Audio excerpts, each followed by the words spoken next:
Hi everyone, welcome to cook and eat delights. അപ്പോൾ ഇന്നത്തെ നമ്മളുടെ റെസിപ്പി എന്ന് പറയുന്നത് സ്പെഷ്യൽ റെസിപ്പിയൊന്നുമല്ല. ഇത് വളരെ കോമൺ ആയിട്ട് നമ്മളുടെ വീട്ടിലുണ്ടാക്കുന്ന ഒരു സാധാരണ ഒരു തോരൻ്റെ റെസിപ്പിയാണ് നമ്മളിന്ന് നോക്കാൻ പോകുന്നത്. ക്യാബേജും ക്യാരറ്റും മിക്സ് ചെയ്തുകൊണ്ടുള്ള ഒരു തോരൻ്റെ റെസിപ്പി. അപ്പോൾ ഇതിന് നമുക്ക് സ്പെഷ്യൽ പ്രിപ്പറേഷൻ്റെ ഒന്നും ആവശ്യമില്ല, എല്ലാവർക്കും ഇത് ഉണ്ടാക്കാൻ അറിയാവുന്നതാണ്. പക്ഷേ ഞാൻ ഉണ്ടാക്കുന്ന എൻ്റെ ഒരു സ്റ്റൈൽ എങ്ങനെയാണെന്ന് കാണിക്കാൻ വേണ്ടിയിട്ടാണ് നമ്മൾ ഈ വീഡിയോ ചെയ്തിരിക്കുന്നത്. അപ്പോൾ ഞാനിവിടെ എടുത്തിട്ടുള്ളതെന്ന് പറയുന്നത് ഒരു 3 ക്യാരറ്റും അതിനോടൊപ്പം ഒരു ഹാഫ് ക്യാബേജ്, ഒരു സവാള, ഒരു 3-4 പച്ചമുളക്, കുറച്ച് കറിവേപ്പില, ഒരല്പം ഇഞ്ചി, ഇത്രയും സാധനങ്ങളാണ് നമ്മുടെ ഈ തോരന് വേണ്ടിയിട്ട് ഞാനിവിടെ എടുത്തിട്ടുള്ളത്.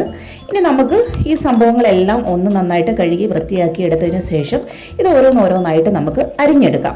ഇവിടെ ക്യാബേജ് അരിയാനായിട്ട് ഞാൻ ഉപയോഗിച്ചിരിക്കുന്നത് ഒരു പീലറാണ്. പീലർ കൊണ്ട് അരിഞ്ഞ് നമുക്ക് വേഗത്തിൽ സമയം ലാഭിക്കാം, വേഗത്തിൽ അരിഞ്ഞെടുക്കാനായിട്ട് സാധിക്കും. അതുപോലെ തന്നെ ഇത് നമ്മൾ അടുപ്പിൽ വേവിക്കാനായിട്ട് വെക്കുന്ന സമയത്ത് ഒരുപാട് അങ്ങോട്ട് വെന്ത് പോകത്തില്ല, കാരണം ഒരു നീളമുള്ള വളരെ കനം കുറഞ്ഞ കഷ്ണങ്ങളായിട്ട് അത് കിടക്കുന്നത് കൊണ്ട്.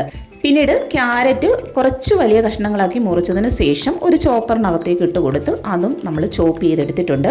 ഇനി നമുക്ക് നമ്മളുടെ സവാള ചെറുതായിട്ടൊന്ന് അരിഞ്ഞെടുക്കാം, പച്ചമുളകും അരിഞ്ഞെടുക്കാം, ഇഞ്ചി വളരെ കനം കുറച്ച് നീളത്തിൽ അരിഞ്ഞെടുക്കുക. ഇതിനോടൊപ്പം തന്നെ നമുക്ക് കുറച്ച് കറിവേപ്പില കൂടി ഇതിൻ്റെ കൂടെ ഇട്ട് കൊടുക്കാം. ഇനി നമ്മൾ ഈ അരിഞ്ഞു വെച്ച ഈ വെജിറ്റബിൾസ് എല്ലാം കൂടെ ഒരു പാത്രത്തിനകത്തേക്ക് ഇട്ട് കൊടുത്തതിന് ശേഷം നമുക്ക് കുറച്ച് ചിരകിയ തേങ്ങ ആവശ്യമുണ്ട്. ഇത് നമ്മൾ എടുക്കുന്ന ഈ വെജിറ്റബിളിൻ്റെ ക്വാണ്ടിറ്റിക്ക് അനുസരിച്ച് ആവശ്യമായിട്ടുള്ള തേങ്ങ നമ്മൾ ചിരുകിയെടുക്കുക. ഈ തേങ്ങയും കൂടെ ഇതിനകത്തേക്ക് ഇട്ട് കുറച്ച് മഞ്ഞൾപ്പൊടിയും ആവശ്യമായിട്ടുള്ള ഉപ്പും കൂടെ ചേർത്തതിന് ശേഷം ഇതെല്ലാം കൊണ്ട് നമ്മളുടെ കൈ ഉപയോഗിച്ച് നന്നായിട്ടൊന്ന് തിരികെയെടുക്കാം. അപ്പം നമ്മുടെ ഈ വീഡിയോ കണ്ടുകൊണ്ടിരിക്കുന്ന എല്ലാ വ്യൂവേഴ്സും ഇപ്പോൾ തന്നെ ആ സബ്സ്ക്രൈബ് ബട്ടൺ ഒന്ന് പ്രസ് ചെയ്തേ. നിങ്ങളുടെ സപ്പോർട്ടാണ് നമ്മൾക്ക് ഏറ്റവും ഇൻസ്പയർ ആയിട്ടുള്ളത്. നിങ്ങൾ സബ്സ്ക്രൈബ് ചെയ്യുമ്പോഴാണ് നമ്മൾക്ക് കൂടുതൽ വീഡിയോ ചെയ്യാനായിട്ട് കഴിയുന്നത്. അപ്പം ഓക്കെ, നമ്മളപ്പം നമ്മുടെ ക്യാബേജ് ഇവിടെ നന്നായിട്ട് തിരികെ എടുത്ത് മാറ്റി വെച്ചിട്ടുണ്ട്. ഇനി നമുക്കൊരു പാത്രം അടുപ്പിലേക്ക് വെച്ച് കൊടുത്തതിന് ശേഷം അതിനകത്തേക്ക് കുറച്ച് വെളിച്ചെണ്ണ ഒഴിച്ചു കൊടുക്കാം. ഈ വെളിച്ചെണ്ണ ഒന്ന് ചൂടായി വരുമ്പോൾ അതിനകത്തേക്ക് കുറച്ച് കടുക് ഇട്ട് കൊടുക്കുക. ആ കടുക് പൊട്ടുമ്പോൾ അതിനകത്തേക്ക് കുറച്ച് നമ്മളുടെ ചുമന്ന മുളകും അല്പം കറിവേപ്പില കൂടി ഇടുക. അതിനുശേഷം നമ്മൾ തിരികെ വെച്ചിരുന്ന നമ്മളുടെ ക്യാരറ്റ് ക്യാബേജ് മിക്സ് എടുത്ത് ഇതിനകത്തേക്ക് ഇട്ട് കൊടുത്തതിന് ശേഷം നന്നായിട്ടൊന്ന് ഇളക്കി യോജിപ്പിച്ച് വെക്കുക. ഇതിനകത്ത് നമ്മൾ വെള്ളമൊന്നും ചേർക്കേണ്ട ആവശ്യമില്ല.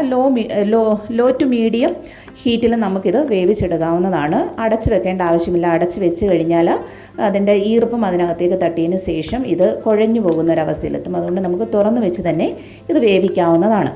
ക്യാബേജ് നമ്മൾ അടുപ്പിൽ വെച്ച് കഴിഞ്ഞതിന് ശേഷം ശ്രദ്ധിക്കേണ്ട ഒരു കാര്യം എന്ന് പറയുന്നത് വെള്ളം ഒഴിക്കാത്തത് കൊണ്ട് തന്നെ ഓരോ 2-3 മിനിറ്റ് കൂടുമ്പോഴും നമ്മൾ ഇടയ്ക്കിടയ്ക്ക് ഇതൊന്നും നമ്മൾ ഇളക്കി കൊടുത്തുകൊണ്ടിരിക്കുക. അപ്പം ഈ ക്യാബേജ് എൻ്റെ ഒരു സജഷൻ എന്ന് പറയുന്നത് ഈ ക്യാബേജ് നമ്മൾ ഒരുപാട് വേവിച്ച് കളയേണ്ട ആവശ്യമില്ല. ഒരു ചെറിയ ക്രിസ്പിനെസ് ഉള്ളത് നല്ലതാണ്. അപ്പം നമ്മുടെ ക്യാബേജ് തോരൻ ഇവിടെ റെഡി ആയിട്ടുണ്ട്. ഈ ഒരു റെസിപ്പി നിങ്ങൾക്ക് എല്ലാവർക്കും ഇഷ്ടമായി കാണുമെന്ന് വിചാരിക്കുന്നു. Thanks for watching.